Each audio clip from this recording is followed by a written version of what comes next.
Streaming on clickorlando.com and broadcasting live, you're watching News 6 at noon. Breaking now at noon, police are investigating a deadly car crash. 2 people are dead. The southbound lanes of John Young Parkway between Columbia Street and Orange Center Boulevard are still closed. That's where we find News 6's Stephanie Rodriguez. She has been at the scene all morning. And Stephanie, we know this is just a really rough scene out there. Yeah, Julie, absolutely it is. We know so far that 2 people are confirmed dead. I was able to see both of those bodies be removed from the scene here. There was also a severed foot on this stretch of John Young Parkway right next to me, and you can see police still actively investigating. You can see that's the car that was involved that ended up in the retention pond right off of John Young Parkway. And one of the bodies that was removed this morning was inside of that car that they were able to retrieve after they pulled that car out of the retention pond. There was a second body that was next to that car when the car was submerged in the retention pond. Details still really limited. We know that the medical examiner was here, picked up both of those people just within the last 10 minutes. They left the scene here. We're waiting to hear from investigators exactly what happened. We've seen them figuring it out. We've seen them removing the chain link fence to get to that car that they just pulled out, that they're ready to tow off of the scene. We spoke to a man who lives right here in this area who says he doesn't see things like this very often, let alone too much speeding here on this stretch of John Young Parkway. So to know something like this happened is shocking. Like, just for something like this to happen like close to home, it just makes you kind of wonder like the state of the mind of the person, what really happened. Like was it like, for example, like a seizure or something that happened while he was driving, or something like medically related that happened. Back here live, here's that car again that I said they pulled from the retention pond that they're going to be loading onto the tow truck to take out of the scene. The southbound lanes have since reopened here on John Young Parkway, but that northbound lane is still closed. You're urged to find a different route if you do need to take it. Again, we're waiting to hear from investigators to learn more details, to learn how exactly this could have happened, and potentially the identity of the 2 people that were involved. Once we have all of that information, of course, we'll bring you those details live here on air and as well on clickorlando.com. Reporting live in Orlando, Stephanie Rodriguez, News 6. Stephanie, thank you. New at noon, Florida Highway Patrol is still looking for 2 passengers who ran after a crash that had I-4 in Osceola County backed up near Champions Gate last night. Troopers say they have arrested the driver. 24-year-old Jonathan DeRoche is now in custody. Troopers say he was driving a Nissan Sentra at 100 miles per hour during the chase. We're told after troopers tried multiple pit maneuvers, DeRoche crashed into the back of a pickup truck. That led to this backup. Investigators say they found a handgun inside a backpack and meth on the floor of the car. Law enforcement is still looking for 2 passengers who ran away. FHP says at least 1 driver and passenger were taken to the hospital from the crash. DeRoche is being held without bond. He is facing multiple charges, including possession of a weapon by a convicted felon and aggravated fleeing with injury or damage. Last weekend's flooding is continuing to cause major problems in Eustis. A bridge collapsed right in the middle of the Spring Ridge Estates neighborhood, and that has led to evacuations for nearly 24 homes. News 6's Mark Lehman is getting an update on what comes next for those homeowners. Here at Spring Ridge Estates, we're seeing what's been a worsening situation with the only access points to the homes down this street. The force of the water dislodging drain pipes and causing this collapse. And now we're hearing from people who had to leave their homes at a moment's notice. It was kind of a mad scramble for, what do we do? Bob Hoffman was among several of his neighbors briefly returning to their homes today. They're all grabbing belongings, missed when given only 15 minutes to evacuate Thursday night. It's just kind of crazy that, what do you grab? What do you do? Where do you go? 21 families were forced out because the only paved access point to their homes is crumbling. The ground is being eaten away underneath the bridge on Cypress Grove Drive, and it's all from a surge of water that's been draining from Sunday's record 19 inches of rain in Eustis. And now it's just swirling down there, so it's eroding everything out, and it's dropping it even more. We've learned the community HOA will be responsible for repairs, which could put the burden back on homeowners. But now time is ticking, so we got to come up with a good action plan and be able to get this bridge restored. And while a plan is being worked out, neighbors tell us they're supporting each other through the uncertainty. Anything we can do to help, we're here. We're in this together. As a community, hopefully as a city and county, in a state, we're all in this together. Today, the city says they're continuing to monitor this area and are working with the HOA, putting them in contact with engineers when it comes to a plan for repairs. With this much damage, though, there are questions on a timetable and when those repairs can begin. We'll keep you updated with what we learn. In Eustis, Mark Lehman, News 6. Here's a live look at Orlando International Airport from our Light Orlando Delivering Hope Together camera. After a night of delays and canceled flights, things are running smoothly right now. On Thursday, temporary staffing issues with air traffic controllers hit airports across the country. It is the latest fallout from the government shutdown, now in day 31. News 6's Angie Casada has reaction from travelers and tells us what the FAA is saying now. Yeah, so I'm coming from DC area, flying into Orlando, and then now I'm flying Orlando to Boston. And last night got a notification that our flight was delayed by several hours. So was supposed to fly out at 9 p.m., which was already a pretty late flight, and then delayed until 1 a.m. And so then we got a few notifications of changes, and the assumption was it wasn't going to go out. After hours of frustration Thursday night, operations at Orlando International Airport are back to normal. The FAA confirms the delay program that impacted flights overnight has ended, and MCO isn't listed for any further delays today. Still, passengers like Caroline Alieri from Boston are now just getting out after waiting all night for a flight that never left. I assumed something like that was probably happening with the government shutdown, so it makes me a little bit unsettled traveling right now just because of everything that's going on and lack of staffing. But I mean, I have faith in the people who are working, so hopefully we'll get out without a hitch. Hundreds of travelers slept in terminals or scrambled to rebook. We tried reaching airport officials for an on-camera update, but no one was available to speak with us. Flights appear to be moving on schedule again this afternoon, but passengers are being urged to check their airline's app or website before heading to the airport. In Orlando, I'm Angie Casada, News 6. Here in Florida, nearly 3 million people rely on SNAP benefits to help put food on the table. And with benefits at risk tomorrow, local food pantries are bracing for impact. Your Osceola County community correspondent Steffi Rodriguez shows us how they're preparing.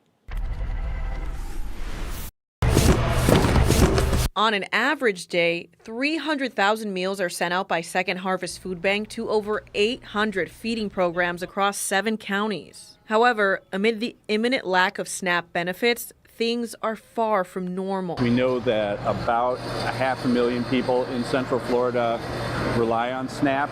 The idea that that's going to be frozen for an indeterminate amount of time is pretty concerning. For every meal a food program gives, SNAP can provide 9. Obviously, we're incredibly nervous and devastated that people are going to lose access to their very basic needs. Hope Partnership helps people experiencing poverty and homelessness in Osceola County find a safe place to call home. They also get food from Second Harvest to feed those they help. We have seen more people coming into our office. We had a full house during our walk-in hours this week, and we just anticipate that that will grow. But without SNAP, which over 24,000 people in the county use, they expect a large increase as families make tough choices. We're afraid for the people that we work with that they're going to choose, paying their rent over buying food for their families. That mothers, as we know, are going to look at their children and they're going to say things like, "It's okay, baby, I'm not hungry." While they plan to do everything they can to help, our local food assistance programs say they can't do it alone, and donations from the community will be crucial during this uncertain time. Reporting in Orlando, Stephanie Rodriguez, News 6. A bomb threat at Orange County Public Schools deemed not credible. Parents getting an alert today from the district saying it received an email similar to what was sent to other districts last week. The district said, quote, "After thorough review by law enforcement, this message has been determined to be not credible and is believed to be part of a broader hoax intended to cause unnecessary concern and disruption." OCPS says it is working with law enforcement to take appropriate precautions. It is Halloween weekend, and along with those cooler temperatures, you might want to enjoy some time outside. Coming up, meteorologist Michelle Morgan is showing us six things to do this weekend, including an option with beer, bacon, and barbecue. Candace. Yes, and sure, yeah. All right, let's talk about those temperatures out the door. Right now, the majority of the Sunshine State still in the 60s at this hour. We'll be zooming in, showing you what those temperatures are right now and how cool it will be for all you trick-or-treaters out there. And the parents, of course, coming up in just a few minutes. Here is a live look from our Mount Dora camera on this beautiful Halloween afternoon. You're watching News 6 at noon. We will be right back. Introducing the new $25 million Gold Rush Multiplier Scratch-Off from the Florida Lottery.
We're meteorologist Michelle Morgan looking for something fun to do, not only this weekend, but next week too. We're here at the Museum of Illusions where Dia de los Muertos Family Day kicks off. We spoke to Matt Jervius about what you can expect. Yeah, I'm gonna tell her right now. It's about having fun with your family and taking tons of photos to show your friends. That is what our museum is set up for. And throughout the day, we have little events with our buddies here. Yes, yeah, that's us, it's us.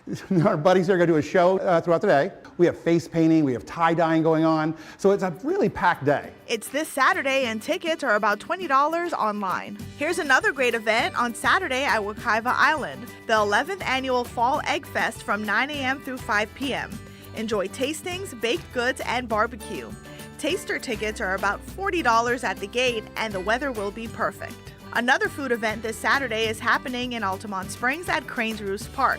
It's the Beer, Bacon, and Barbecue Festival from 2 to 7 p.m. Admission is free and sampling passes are about $35. Enjoy 20-plus craft beers, delicious bites from local restaurants, and live music. Think it's too early for Christmas shopping? Think again. Head to the Toy Story Toyland Christmas Market on Saturday at Ramada by Wyndham, Kissimmee. Explore 30-plus unique shops, snap a pic with Rex, and enjoy this free event from 11 a.m. through 4 p.m. Next week, the 14th annual Taste of South Lake Business Expo will be happening on Thursday, November 6th from 5 to 8:30 p.m. at Waterfront Park in Claremont. Tickets around $50, sample dishes from 35 plus local restaurants, and check out products from 35 local businesses. Also next Thursday, the 24th annual Taste of Thornton Park from 6:30 to 9:30 p.m. Tickets are about $55 and it's an adult-only event. Enjoy food tastings, wine, cocktails, and live DJ entertainment under the stars. If you have a fun event happening next weekend, let us know. Just head over to clickorlando.com or our new 6 app, just click contact us. Time now is 12:15. Look at that gorgeous shot. That is our Launch Credit Union camera. There's the utopia of the seas. So much blue sky out there, so much dry air in place. Chief Meteorologist Candace Campos is here. We always love a fabulous Halloween, but this is one of the best we've seen in years. Yeah, it's not going to be fabulous. It's going to be spooktacular. Oh, okay. I like it. You know, I get to do these puns once a year. That they only allow me to. All right, take a live look outside downtown Orlando. Also a shot here with not a cloud in sight. There is so much dry air right now. The humidity is down to 50%. That rarely happens. We are going to continue to see that breeze kick up out of the north-northwest. Currently in Orlando, right now sustained at about 10, but off and on, it's been kicking up between about 15 to 20 miles per hour with temperatures right now at 63 degrees. Everybody is in the 60s. You guys in Flagler County just hit 60 degrees. You've been in the upper 50s all morning long. You can see we're at 62 in Sanford, 63 in Orlando, 64 degrees in Cocoa Beach. Certainly just a really nice afternoon. And you know who's also loving this weather are the pets. I know a lot of the dogs have the zoomies this morning. So we wanted to bring back that dog walking forecast, just how nice the weather is. This is such a cutie. This guy is a retired racer, Duncan from Altamont Springs. Look how cute he is with his little jacket on. Temperatures throughout the afternoon, though, will be struggling to hit those low 70s. So if you may be taking the pets out as well to do a little trick-or-treating, they also can get candy too, and then the owners can eat them, right? That's win-win there. We're not looking at any rain in the forecast, but they will certainly want their little jackets or a little warm costume in the mix. As we head into the rest of the weekend, this is going to be the same setup. Really nice, mild conditions into the afternoon. Again, highs trying to get to those 70s. And then as we head into the evening, the temperatures are going to be tumbling once again. We're going right back down to the 40s and 50s. Could be even a little colder tonight than we had this morning. But the good news is for trick-or-treaters, right after about sunset, it won't be as cold as 40s and 50s. It will still be cool. So if you're planning on some Halloween costumes that might need an extra layer or two, this will be the time to make sure to add them to the mix. Now let's check on that hour-by-hour forecast for your Halloween. Sponsored by Strata Air Conditioning and Heating. AC emergency, you ought to call Strata. All right, your highs today, told you. They're going to try their best to get up to those low 70s under all that sunshine. That breeze will continue out of the northwest. But I do want to stop the clock here on these temperatures to show you. This is 6:40. That's around that sunset time. You can see that areas up and down I-4, neighborhoods there as trick-or-treaters are heading out. We'll be in those mid to low 60s, upper 50s across our northwestern zones in and around Lake Marion and Sumter County. Even coastal communities there will also be in those mid 60s. But then as we fast forward the clock for the overnight hours, it's bone chilling. Upper 40s, low 50s. Officially in Orlando, we're down to 51 degrees. Certainly the coolest Halloween we've seen in decades. But there is a little bit of a change in the forecast as we head primarily into Sunday, most likely late Sunday. We're watching the approach of a new cold front. Models still fluctuate a little bit on the timing of it, exactly where this low is going to track come late Sunday, primarily into early next week. So we're going to start bumping up those rain chances a little bit. So make sure to check back into the weekend and to see how the rain chances are going to be updating. Also this weekend, along with the really nice weather, we also get that extra hour of sleep. So sunset on Sunday is going to be very early, 5:39, practically in the afternoon it's going to feel like. And as get results here, your full 7-day forecast, just really nice stretch of weather. Temperatures, though, will be staying below average. Little more rain early next week, Julie. Candace, thank you. Today, of course, is Halloween, but safety experts say this year could be more dangerous than usual. Coming up, our traffic safety expert, Trooper Steve, will share some tips to keep you and your family safe tonight. And coming up on News 6 at 6. She was nonverbal, and she was with us for about a year. One day, she was grooming the horse and petting the horse, and she actually said the word horse. Her parents absolutely lost it. Why Freedom Ride in Orlando is putting horse therapy for kids and adults with disabilities on hold.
You won't find any of Disney's channels on YouTube TV right now. The channels were removed after the two media giants failed to reach a new agreement before Thursday's midnight deadline.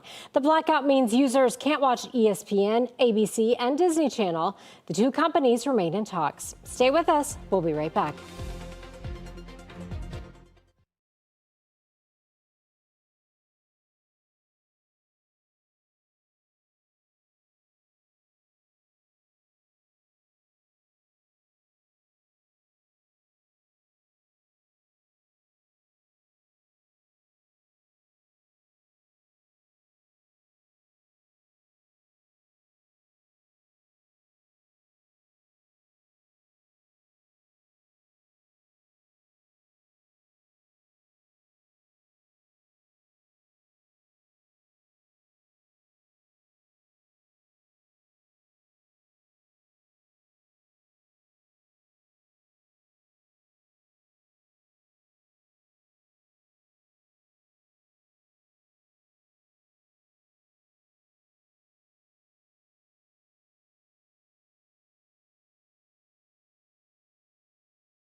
Halloween is on a Friday this year, and experts are saying that that's going to be bringing an added danger for trick-or-treaters. I'm Trooper Steve with what you need to know. So Halloween is already one of the most dangerous nights of the year for both pedestrians and, believe it or not, drivers. But according to the Auto Club AAA, with the holiday falling this year on a Friday, there's now a hazardous mix of increased foot traffic, more weekend parties, and a greater likelihood of some impaired drivers out there. So both police and parents telling News 6 that people need to be on alert. Be responsible, obey the law. We're going to be out there enforcing the law. Ultimately, our goal is to make sure that everybody gets home safe. I have a little safety vest. I put them on him. I wear them when I go out. So those things will definitely be, I think those things should definitely be considered when walking around here at night.